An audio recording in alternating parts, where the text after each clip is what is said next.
ఈ రోజున ఏర్పాటు చేసినటువంటి యొక్క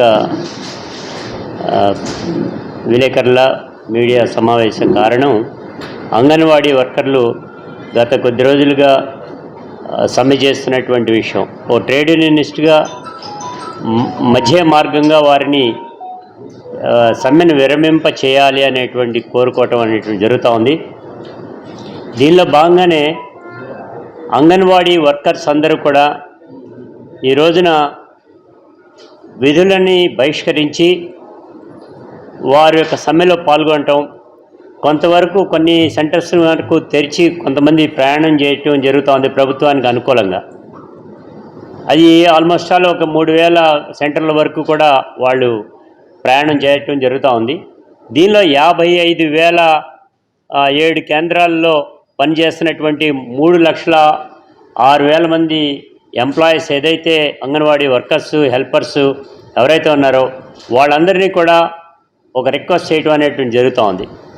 ఇవాళ ప్రభుత్వం అవలంబిస్తున్నటువంటి విధానంలో జగన్మోహన్ రెడ్డి గారు కార్మిక పక్షపాతిగా స్పష్టమైనటువంటి పద్ధతిలో ఆయన కార్యక్రమాలు నిర్వహించుకోవటం జరుగుతూ ఉంది. ఈ కార్యక్రమాల నిర్వహణ బాధ్యత చేపట్టినటువంటి తర్వాత పాదయాత్ర తర్వాత వచ్చినటువంటి సందర్భంలో మొట్టమొదటిగా చేసినటువంటిది మున్సిపల్ కార్మికులు పడుతున్నటువంటి ఇబ్బందులను గ్రహించి వారికి జీతాలు పెంచడం అనేటువంటి జరిగింది. అదే పద్ధతిలో ఈ ప్రాంతాల్లో ఎక్కడైతే ఉన్నారో ఏ ప్రాంతాల్లో ఉన్న కార్మిక వ్యవస్థ ఎక్కడైతే ఉందో ఆ వ్యవస్థనంతటినీ గుర్తించడం అనేది జరిగింది. అందరి యొక్క జీవితాల్లో మేలు చేయటానికి దర్జీలు కావచ్చు, దోబీలు కావచ్చు, లేకపోతే కనుక ఆటో డ్రైవర్లు కావచ్చు, లేకపోతే మత్స్యకారులు కావచ్చు, అనేక చేనేత కార్మికులు కావచ్చు, వీరందరి యొక్క జీవితాల్లో ముందుకు తీసుకెళ్ళడానికి జీతాలు పెంచినటువంటి కార్మిక వర్గాన్ని గుర్తించినటువంటి మహానుభావుడుగా జగన్మోహన్ రెడ్డి గారు ఉన్నారు. అదే తరహాలో ఈ అంగన్వాడీ వర్కర్లు 7,000 జీతంతో ప్రయాణం చేస్తున్నటువంటి వారందరికీ కూడా 11,500 రూపాయలు ఆయన ఇవ్వటం అనేటువంటి జరిగింది. ఆ జరిగినటువంటి సందర్భంలో హెల్పర్స్గా ఉండేటువంటి వాళ్ళు 4,000 ఉండేటువంటి వాళ్ళు 7,000 చేయటం అనేటువంటిది, అదే పద్ధతిలో ఇది ఎందుకు చేస్తున్నావురా బాబు ఈ వర్క్ అనేటువంటి సందర్భంలో కూడా ఆయన దీన్ని గుర్తించడం అనేటువంటి జరిగింది. వీరి ద్వారా ఈ రాష్ట్రంలో ఉండేటువంటి గర్భిణీలు ఎవరైతే ఉన్నారో, ఎవరైతే చిన్నపిల్లలు ఉన్నారో వారి యొక్క ఆరోగ్యాన్ని పరిరక్షించేటువంటి పద్ధతిలో ఈ కార్యకర్తలందరూ కూడా, అంటే ఈ అంగన్వాడీ కార్యకర్తలందరూ కూడా పనిచేస్తున్నారు. కాబట్టి మీ పైన పూర్తి సానుకూలత వ్యవహరించినటువంటిది మన జగన్మోహన్ రెడ్డి గారు అనేటువంటి చెప్పక తప్పదు. మీరు అడిగేటువంటి కోరికలు సబబే కావచ్చు, మనమేం కాదంట్లా. కానీ ఈ ప్రభుత్వం అవలంబిస్తున్నటువంటి విధానంలో ఎప్పటికప్పుడు ప్రతి సంవత్సరం కూడా జీతాలు పెంచేటువంటి కార్యక్రమం తీసుకోవడం వలన ప్రభుత్వానికి కూడా ఇబ్బంది జరుగుతూ ఉంటుంది. ప్రతి 5 సంవత్సరాలకు ఒకసారి ఈ జీతాలు పెంచడం అనేటువంటిది ఒక ఆనవాయితీ. అది కాకుండా పెంచినటువంటి వారిని మరలా పెంచమనేటువంటి అడగటం సరైనటువంటి కాదు అనేటువంటిది కూడా మా నుంచి మేము తెలియజేస్తున్నాం. దానిలో భాగంగానే మేము ఇప్పటి వరకు కూడా చెప్పేటువంటి దానిలో ఇవాళ వరకు కూడా మీరు ఏదైతే ఈ సమ్మె చేస్తున్నటువంటి వారు చేసినటువంటి 11 డిమాండ్లు, ఈ 11 డిమాండ్లో 10 డిమాండ్లు ఆటోమేటిక్గా మీరు అడిగినటువంటి పద్ధతిలోనే చేయటం అనేటువంటి జరిగింది. జీతాల పెంపు విషయానికి వచ్చేప్పటికీ ఇది ఈ ప్రభుత్వం ఇప్పుడు ఉన్నటువంటి పరిస్థితిలో ఒకేసారి ప్రతి సంవత్సరం లేదా 2 సంవత్సరాలకు ఒకసారో జీతాలు పెంచేటువంటిది కాదు, 5 సంవత్సరాలకు ఒకసారి పెంచాలనేటువంటిది మనం అనుకోవటం అనేటువంటి జరిగింది. మరి దీన్ని బేస్ చేసుకుని మనం కంపేర్ చేసుకుంటే, అదివరకు కంపేర్ చేశారు తెలంగాణలో ఎక్కువ ఉంది, ఆంధ్రాలో తక్కువ ఉన్నది అని అంటే జగన్మోహన్ రెడ్డి గారు అందుకనే డైరెక్ట్గా వెంటనే పెంచడం అనేటువంటి జరిగింది. కానీ తెలంగాణలో ఎప్పుడు పెంచారు? 2.5 సంవత్సరాల తర్వాత వాటన్నింటినీ కూడా పెంచడం అనేటువంటి జరిగింది. దీన్ని బట్టి మనం చూస్తుంటే జగన్మోహన్ రెడ్డి గారు ఇమ్మీడియట్గా చేయాల్సినటువంటి కార్యక్రమం చేస్తున్నారనేటువంటి మనకు కనపడుతూ ఉంది. దానికి తోడు ఇవాళ 7,50,000 మంది చిన్నపిల్లలు రోజువారీ తీసుకునేటువంటి ఆహారం కానీ అవన్నీ కూడా సప్లై చేసేటుంటే ఇవాళ ఉండేటువంటి కార్యకర్తలందరూ సమ్మెలో ఉండటం వలన ఒక 2 లక్షల మంది వరకు మాత్రమే వాళ్ళకి అందటం అనేటువంటి జరుగుతుంది అనేది మీ నుంచి వారికి తెలియజేయటం జరుగుతుంది. ఇవాళ ఉన్న గర్భిణీ స్త్రీలు ఎవరైతే ఉన్నారో వారందరి యొక్క ఆరోగ్య పరిస్థితి క్షీణించే పద్ధతి కూడా ఉంది. మరి అటువంటిప్పుడు ఈ బాధ్యత వహించాల్సినటువంటి సర్వీస్ ఓరియంటెడ్గా చేసేటువంటి అంగన్వాడీలు రోడ్డు మీదకి వచ్చి ఈ రకంగా చేయటం అనేటువంటి ఎంతవరకు సబబు అనేటువంటి నిజమైనటువంటి డిమాండ్ల మీద చేశారు, అవన్నీ ఓకే, వాటిపైన చేయకూడదు అని మనం మాత్రం ఎటువంటి పరిస్థితిలో అనే పరిస్థితి ఉండదు. కానీ నేను చెప్పేటువంటిది దీని సందర్భంగా మనం ఒక విషయం మాత్రం పెట్టుకోవాలి. అంగన్వాడీ కార్యకర్తలను మాత్రం జగన్మోహన్ రెడ్డి గారు ఒకటే చెప్తా అన్నారు, రక్తం పంచుకుని పుట్టకపోయినప్పటికీ కూడా సొంత బిడ్డల్లాగా వాళ్ళందరినీ ఆదరించి చేసేటువంటి ఈ కార్యకర్తలందరూ ఒకేసారి ఈ రకంగా వారందరినీ దూరం చేసేటువంటి పద్ధతి తీసుకొస్తున్నారంటేనే అర్థమవుతా ఉంది ఎంత కఠినంగా వ్యవహరిస్తున్నారు అనేటువంటిది. ఇది అనేటువంటి అవసరం కూడా ఉంటుందని కూడా మనం కూడా చెప్తున్నాం.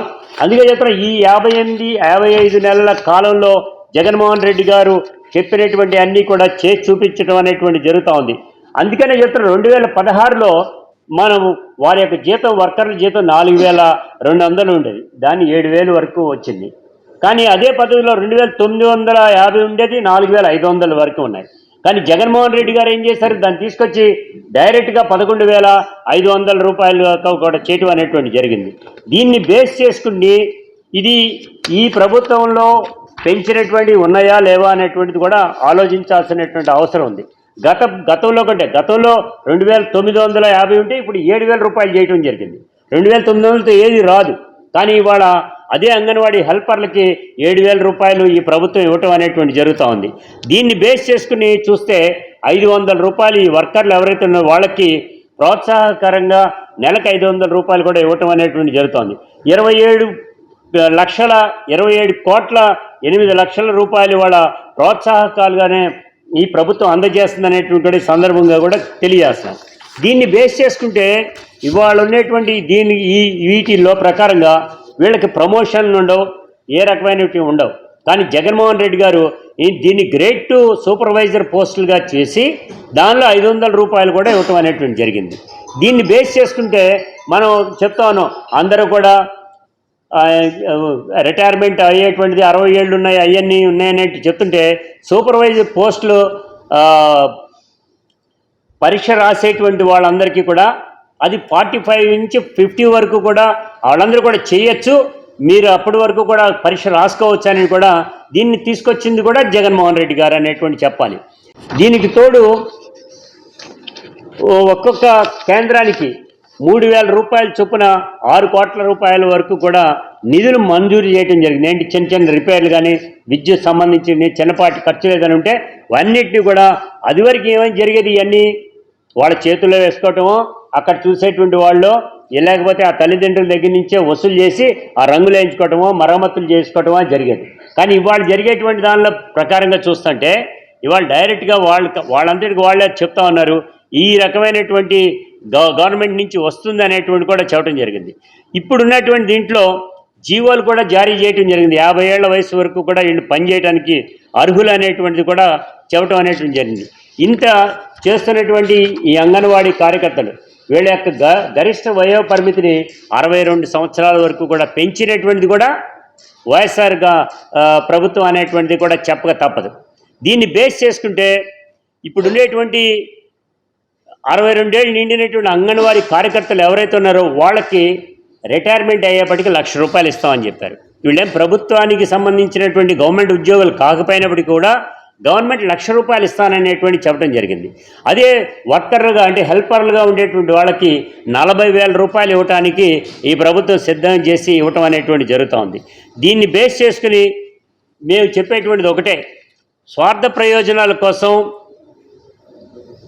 ఈ రాజకీయాలు సృష్టించి పచ్చ ముసుగులో ఈ యొక్క ఉద్యమాన్ని నడపాలి అనేటువంటి ఉద్దేశంతో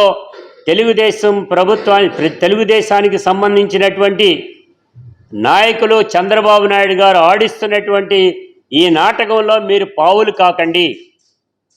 జగన్మోహన్ రెడ్డి గారు కార్మిక పక్షపాతి. అందుకే చెప్తా, మీరు మీ నాయకులు కూడా నేను కూడా మాట్లాడున్నా మీ అందరికీ కూడా చేతులెత్తి నమస్కారం పెడతా. చిన్న జీవితాలు మన అందరి పండగ కూడా సరైనటువంటి పద్ధతిలో చేసుకోలేనటువంటి పద్ధతిలో ఉన్నాం. ఈ స్థితిలో జీతాలు రానటువంటి పద్ధతిలో ఉంది. గత్యంతరం లేనటువంటి పరిస్థితుల్లో ఎస్మాని చెప్పడం అనేటువంటి జరిగింది. కానీ ఎస్మా జీవో ఇచ్చినప్పటికీ కూడా ఏ ఒక్క కార్యకర్త పైన ఏ రకమైనటువంటి అవాంఛనీయ సంఘటనలు జరగకుండా జగన్మోహన్ రెడ్డి గారు చర్యలు తీసుకోవడం జరిగింది. ఎస్మా ప్రయోగిస్తే వెంటనే చేసేయాలి కదా, ఇంకోళ్ళని తీసుకురావాలి, లేకపోతే ఇంకో రకమైనటువంటి చర్యలు తీసుకోవాలి. అలా కాకుండా నోటీసులు ఇవ్వటం అనేటువంటి జరిగింది. మీకు కూడా చెప్తాం, నోటీసులు కూడా ఇవ్వడానికి కారణం గర్భిణీ స్త్రీలు ఉన్నారు, చిన్నపిల్లలు ఉన్నారు, ఆరోగ్యం పాడైపోయేటువంటి పద్ధతి ఉన్నారు, లక్షలాది మంది పిల్లలు గర్భిణీ స్త్రీలు ఉన్నారు, వాళ్ళందరినీ పరిరక్షించాలి. మీరు పచ్చ ముసుగులో పడకండి. చంద్రబాబు నాయుడు గారు ఆడిచ్చేటువంటి నాటకంలో మీకు పడద్దు అనేటువంటి కూడా చెప్తాం. ఇవాళ అయినప్పటికీ కూడా ఒక ట్రేడ్ యూనియనిస్ట్గా, వైఎస్ఆర్ ట్రేడ్ యూనియన్ అధ్యక్షుడిగా కూడా మీ అందరికీ కూడా అప్పీల్ చేసేటువంటిది, రేపో ఎల్లుండో సజ్జల రామకృష్ణారెడ్డి గారు, బొత్స సత్యనారాయణ గారు ఆధ్వర్యాన్ని జరిగేటువంటి జాయింట్ మీటింగ్లో మీరందరూ రండి, వారు ఇన్ఫామ్ చేస్తారు. దానిలో కూడా నేను ఒకటే సూచన చేయడం జరిగింది, ఒక ట్రేడ్ యూనియనిస్ట్గా మనకి జాయింట్ మీటింగ్ అనేటువంటి జరిగినప్పుడు దానిలో రాసిచ్చేటువంటిది minutes of the meeting copies అన్నీ కూడా సర్క్యులేట్ చేయడం జరుగుతూ ఉంది. అందుకే చెప్తున్నాం, మేము ఈ సర్క్యులేట్ చేసేటువంటి దీనిలో కూడా వీరి యొక్క జీతభత్యాలని పెంచే పరిస్థితి తీసుకుంటాం. వచ్చే 20 జూన్ నాటికి ఈ శాలరీ సంచే పెంచే పద్ధతి తీసుకుంటాం అనేటువంటి దాంతోనే, జీతాలు పెంచడం జరుగుతుంది అనేటువంటి దాంతోనే ఈ ప్రభుత్వం తీసుకోవాలనేటువంటి నేను కూడా చెప్తున్నాం. వారు కూడా యాక్సెప్ట్ చేస్తున్నారు. అదే పద్ధతిలో రాతపూర్వకంగా కావాలి మాకు అనేటువంటిది యూనియన్ నాయకులు నా దృష్టి కూడా తీసుకురావడం జరిగింది. రాతపూర్వకంగా కూడా ఇవ్వటానికి యాక్సెప్ట్ చేయటం అనేటువంటి జరిగింది. అందుకనే చెప్తున్నాం, మీరు ఇప్పటికైనా కానీ కూడా రాతపూర్వకంగా ఇచ్చినటువంటి దాన్ని జగన్మోహన్ రెడ్డి గారు ఒక్కసారి కనుక మాటిస్తే మాట తప్పే మనిషి కాదు అనేటువంటి చెప్తున్నాం. జగన్మోహన్ రెడ్డి గారి యొక్క వారి యొక్క మనుషులుగా సజ్జల రామకృష్ణారెడ్డి గారు, బొత్స సత్యనారాయణ గారు మీటింగ్లో కూర్చుంటారు. రిటర్న్గా కూడా అవన్నీ కూడా రావటం అనేటువంటి జరుగుతూ ఉంది. మినిట్స్ ఆఫ్ ది మీటింగ్ ఇవ్వటం జరుగుతుంది. కాబట్టి ఎటువంటి పరిస్థితుల్లో కూడా ఏ రకమైనటువంటి తేడా ఉండదు. మ్యాక్సిమం 4-5 నెలల్లోనే కూడా ఇవన్నీ కూడా చేసుకోవచ్చు. కాబట్టి మీరు దయవుంచి వారి యొక్క విజ్ఞప్తిని, ప్రభుత్వం యొక్క విజ్ఞప్తిని, సజ్జల రామకృష్ణారెడ్డి గారు, బొత్స సత్యనారాయణ గారు ఏదైతే చెప్పున్నారో వారి యొక్క విజ్ఞప్తిని జగన్మోహన్ రెడ్డి గారు మాటగా మీరు తీసుకుని సమ్మెను విరమించి ఈ యొక్క కార్యక్రమాన్ని, మీ యొక్క కార్యక్రమాన్ని, రోజువారీ జరిగేటువంటి కార్యక్రమాన్ని ముందుకు తీసుకువెళ్లాల్సిందిగా కూడా ఈ సందర్భంగా కూడా తెలియజేస్తా ఉన్నాం.